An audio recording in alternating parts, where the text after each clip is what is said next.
I didn't flinch. I didn't make a sound. I just stood there in the hallway outside the conference room, holding my phone, reading the message a second time. Not because I hadn't understood it the first time, but because I wanted to make absolutely sure I was seeing what I thought I was seeing. Effective immediately, your position at Hargrove Lind has been eliminated. Per your contract's at-will clause, no notice period is required. Security will have your belongings boxed by end of day. Daniel, no. Thank you for your years of service. No phone call, not even a period at the end of that last sentence. Just a text message. On the morning of my promotion ceremony, I slid my phone into the pocket of my blazer, smoothed the front of my jacket, and walked back into the atrium where my husband was waiting with 2 cups of coffee. He looked up when he saw my face. "What happened?" he asked. I handed him my phone without a word. He read it. Then he read it again. And then something crossed his face that I hadn't expected. Not anger, not panic. He looked almost calm. The kind of calm that isn't peace. The kind that comes right before something irreversible. "You really did it," my husband said quietly. "You knew this was coming?" I asked. He handed my phone back and looked at me with those steady gray eyes I had fallen in love with 6 years ago. I suspected. I just didn't think he'd be stupid enough to do it today. He picked up his coffee. "Don't respond. Don't say anything to anyone here. Just let today play out." "Play out," I said. "He just fired me. An hour before the company was supposed to announce my promotion to regional director."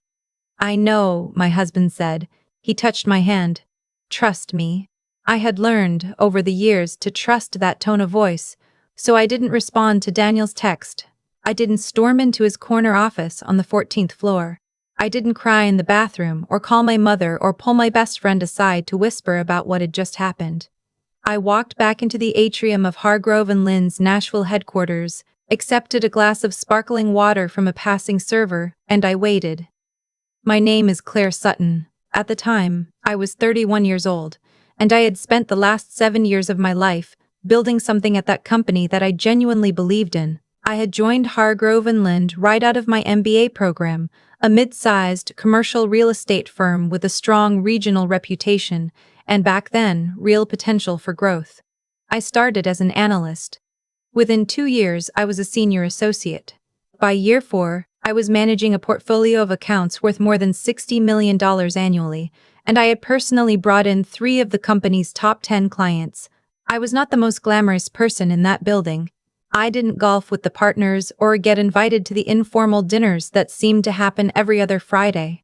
I was the one who stayed until 9 o'clock reviewing contracts, who flew out on a Tuesday morning to handle a situation before it became a crisis, who sent the email at 11 p.m.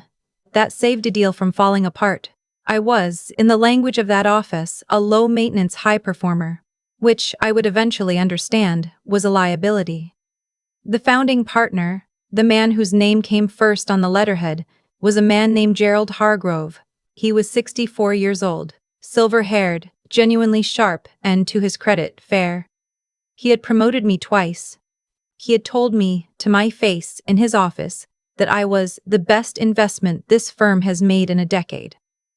His son Daniel was 36, had an MBA from a school he'd gotten into because his father had donated a building to it, and had been handed the title of Chief Operating Officer 18 months ago when Gerald had his first minor cardiac event and decided to begin stepping back from day-to-day operations. Daniel was not stupid exactly, but he was the kind of person who had never in his life been told that he wasn't the smartest person in the room. And the thing about people like that is that they can smell competence the way other people smell a threat, because for them, it is one. For the first year of Daniel's tenure as COO, we had a professional, if cool, relationship. He left my department largely alone because the numbers were good and he didn't understand the work well enough to interfere meaningfully. That changed when I brought in the Caldwell Group account. The Caldwell Group was a regional developer out of Memphis with 43 properties in 4 states and plans to expand into 2 more.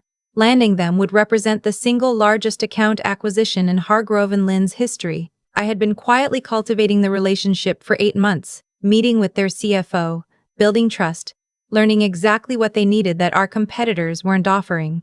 When I closed the deal, Gerald shook my hand in front of the entire office and said, This is the day this firm changed. Daniel smiled and clapped with everyone else. 2 weeks later, he reassigned the Caldwell Group account to his college roommate, a man named Todd who had the interpersonal warmth of a DMV waiting room and had never managed an account above $12 million. I went to Gerald.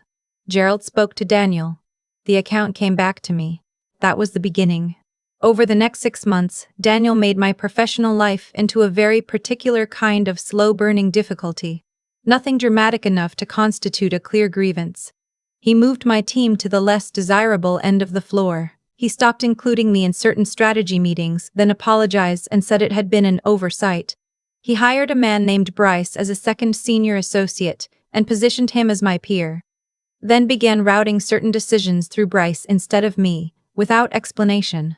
I documented everything: dates, times, emails, witnesses. I have a folder on my laptop from that period that is 47 pages long. I said nothing. I kept performing. The Caldwell Group account was up 19%. I had 2 more prospective clients in the pipeline. Gerald had begun the formal process of creating the regional director position and had told HR, in writing, that I was the intended appointee. The promotion announcement had been scheduled for this morning. A small ceremony, Gerald had said. Coffee, some remarks, official notification to the team, and then Daniel sent me that text. What I didn't know, what I would only understand fully by the end of that day, was how many things had been happening just outside my line of sight. I knew my husband worked in finance. I had always known that in the way you know something without fully examining it, the way you know the make of a car without knowing the engine. He was a partner at a private equity firm. He worked long hours. He was quiet about the details of what he did, not out of secrecy but out of genuine preference. He found it boring to talk about, he said, which I had always found amusing given that it was clearly not boring to do. His name was Marcus Sutton. We had met at a fundraiser 4 years before I started at Hargrove Lind. He had handed me a glass of wine I hadn't asked for. Said, "You look like you're calculating how long you have to stay before it's acceptable to leave." And I had laughed for the first time that evening. We dated for 2 years and were married in a small ceremony in the Smoky Mountains, with 22 people who actually mattered to us. I knew that Marcus's firm, Sutton Ellery Capital, had grown considerably in the years since we'd been together. I knew they had closed several significant acquisitions. What I had not known, what Marcus had, in his characteristic understated way, not emphasized, was that Sutton Ellery had spent the past 14 months quietly acquiring a controlling interest in Hargrove Lind's parent holding company. I found this out standing in the atrium of my soon-to-be former employer, 40 minutes after receiving my termination text, when Gerald Hargrove walked in, saw me, and went visibly pale. "Claire," he said, "I just heard. I want you to know that I had no knowledge of Gerald."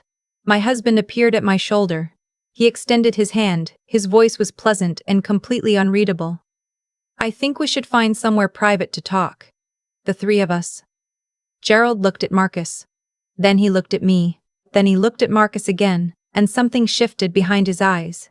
A recalculation, rapid and total. "Of course," Gerald said. "My office."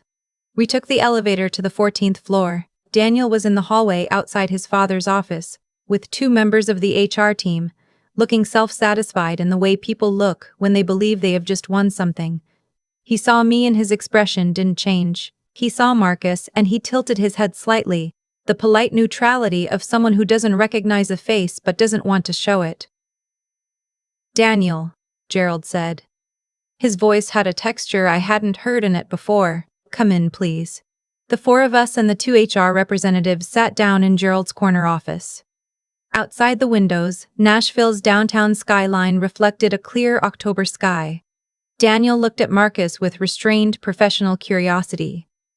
"I don't believe we've met, Daniel Hargrove, Co. Marcus Sutton," my husband said. "Sutton Ellery Capital." The name landed. I watched it happen. The way Daniel's face cycled through recognition, calculation, and the first cold edge of something else in about 4 seconds. "You're Claire's husband," Daniel said. "I am," Marcus said. "I'm also, as of last Thursday's board approval, the incoming chair of the Oversight Committee for the Hargrove Lind parent entity." which means, among other things, that I have a fairly material interest in decisions made at this level of the organization. He paused. Like personnel decisions. Daniel looked at his father.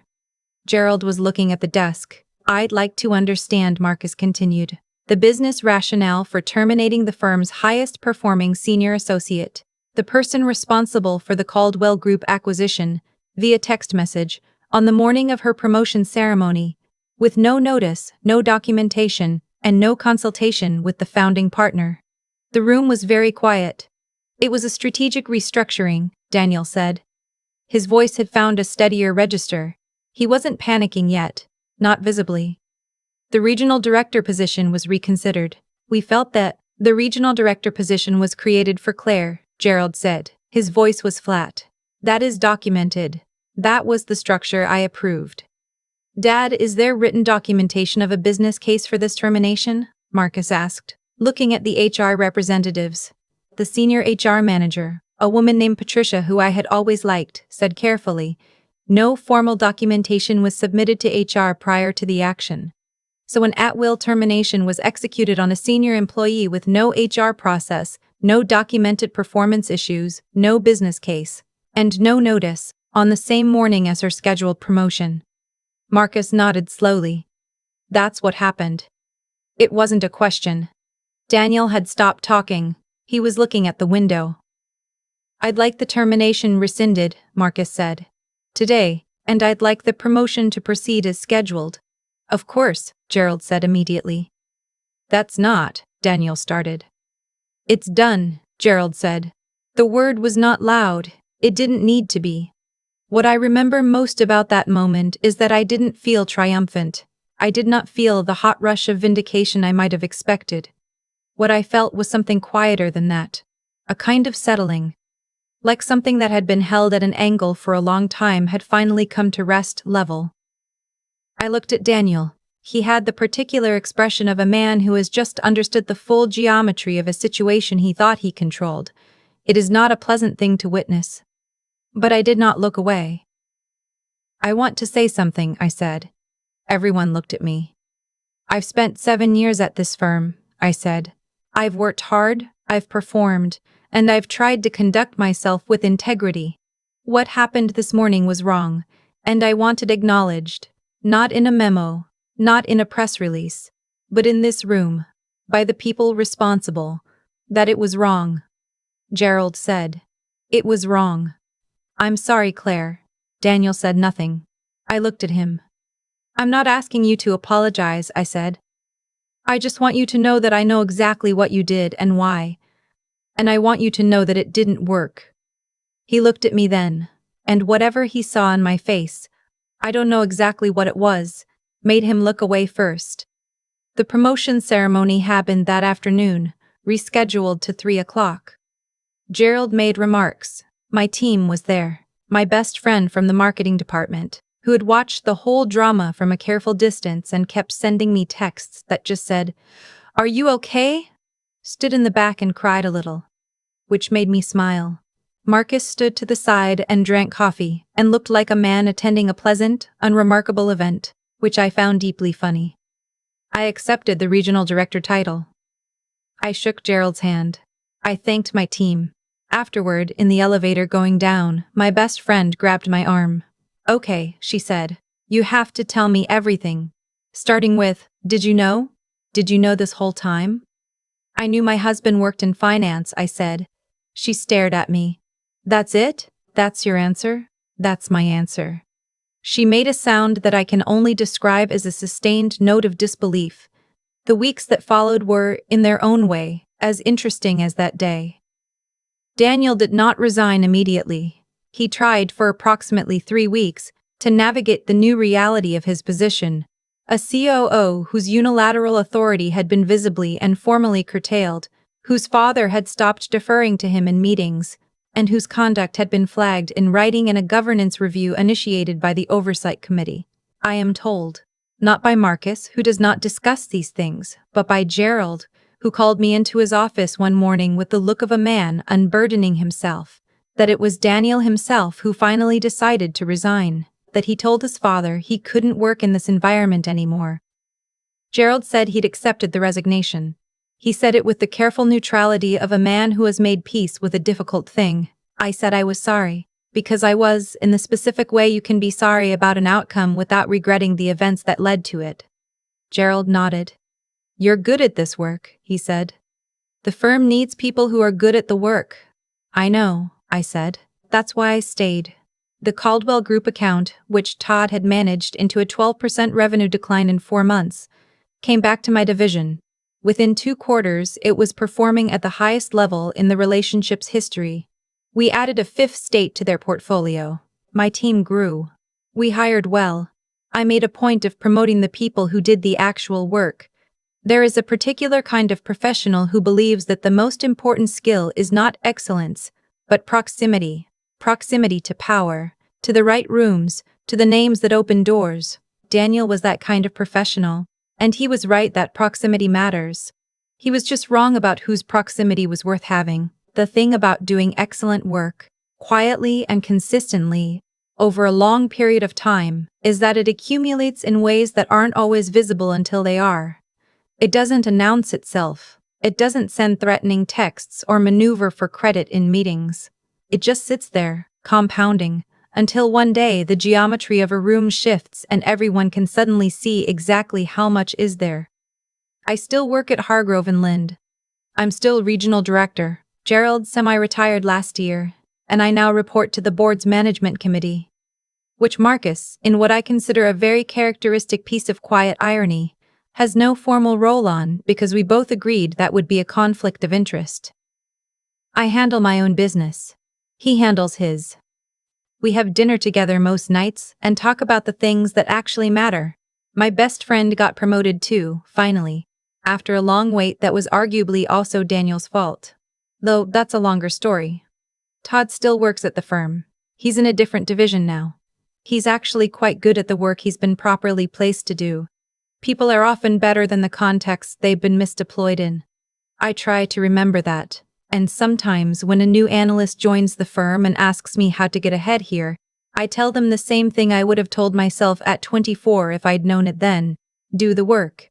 Document everything. Trust the people who have actually earned that trust. And be very clear-eyed about the difference between those people and the ones who simply act like it's owed to them. And when someone sends you a termination text on the morning of your promotion, don't cry. Don't panic.